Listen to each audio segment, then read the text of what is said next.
ETF fans. Mike here with today's video insight.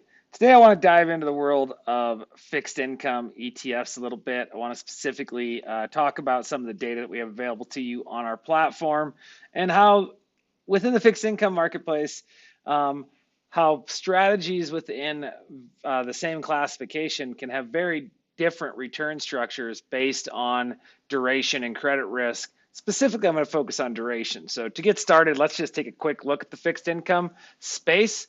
So I'm going to go to the ETF dashboards, fixed income. You can see that this dashboard is set up first grouped by fixed income taxable, then fixed income municipal. Got about $1.7 trillion in this ETF market. If I open up the charts tool here, you can see significant growth across this marketplace.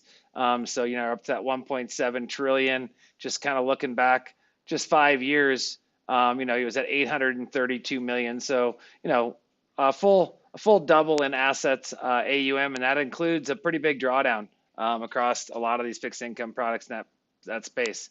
We just kind of look down here at flows within the fixed income market. We can see just steady inflows, right? Only 2 months over the past 5 years of outflows within the fixed income space, with most months, well over that. Open this chart up a little bit, get a better view, well over $10-15 billion in most months coming into the fixed income strategy space. So just significant growth happening within the fixed income space.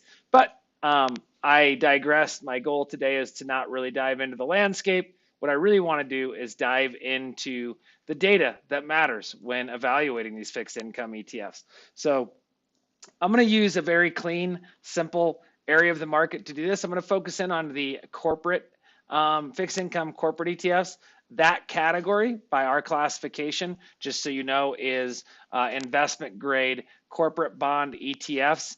The high yield corporate bond ETFs would fit into our taxable high yield area. If you ever wanted to look at high yield and investment grade together, you could easily do that by setting a couple filters in the database. But for today's example, I'm just going to go into the corporate bond ETFs. So these 42 corporate bond ETFs, which are going to be primarily investment grade strategies. So I clicked on that link. It opened up those 42. You can see down here, 42 ETFs into my database. So super quick way to isolate into those strategies. At this point, I can now use my data tab dropdown to go across wherever I want. First thing I want to do is I just want to show you what I'm talking about when I talk about divergence of return. So I'm going to go to my performance page, and I'm just going to sort the returns here on a 3-year basis. And for fixed income strategies, you're not talking usually as much volatility, especially investment grade corporates, as you would be within the equity markets. So you'd expect your divergence of returns to be smaller. But I think the point that I want to point out here is, you do have a significant difference. Over the last 3 years, the vast majority of funds are negative. But on an annualized basis, there's about a 5% difference from the best and worst performer.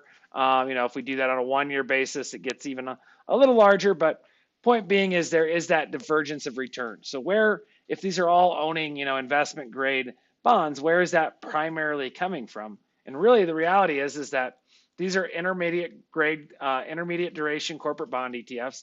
And what I want to do is I want to go into my fixed income characteristics tab. And just because they're all intermediate, which we would define, in that 3 to 7 year duration bucket, there's a big difference between 3 and 7, right? And, some of these like LQD, which is one of the worst performers in the category over the last several years, the reason is pretty clear. The index that it's tracking has a much higher effective duration than the index of some of these other strategies, right? So the beta tracker we use in this space is the Spider, where's it at here? Find it, Spider. Corporate bond ETF, SPVO, and you can see in here that it's got a duration of 7 years. And if you kind of look across here, you've got a number of different durations. They're all going to be close to that 5 to 7 year time frame, but the big difference is made when you're looking at that duration. So, as you get more options here in the fixed income space, you can really dial in where you want to be on the curve with the exposure to interest rate sensitivity of the fixed income products, and make sure that when you're allocating to these strategies, that the duration, the credit risk, the coupons that you're looking to achieve within these strategies are aligning to your macro assumptions, to your client needs, to your risk tolerances. And I think one of the key elements here is it's why we spent the time to go through to acquire the data licenses with FactSet to do analysis at the bond level, holding level of all these corporate bond ETFs to provide our users that ability to quickly understand, are these strategies delivering what they say they will? And what are the differences, even with similarly stated strategies? Where are the differences, and what does that difference mean to me from a risk return perspective? So, not going to go into any more detail than that, but really just want to highlight the power of the fixed income data that we have on the platform, how to access it, and of course, as always, if you have any questions, reach out to team at ETF Action, schedule a one-on-one demo, and we'd be happy to get that set up for you. Hope you enjoyed today's video and have a wonderful day. Thanks.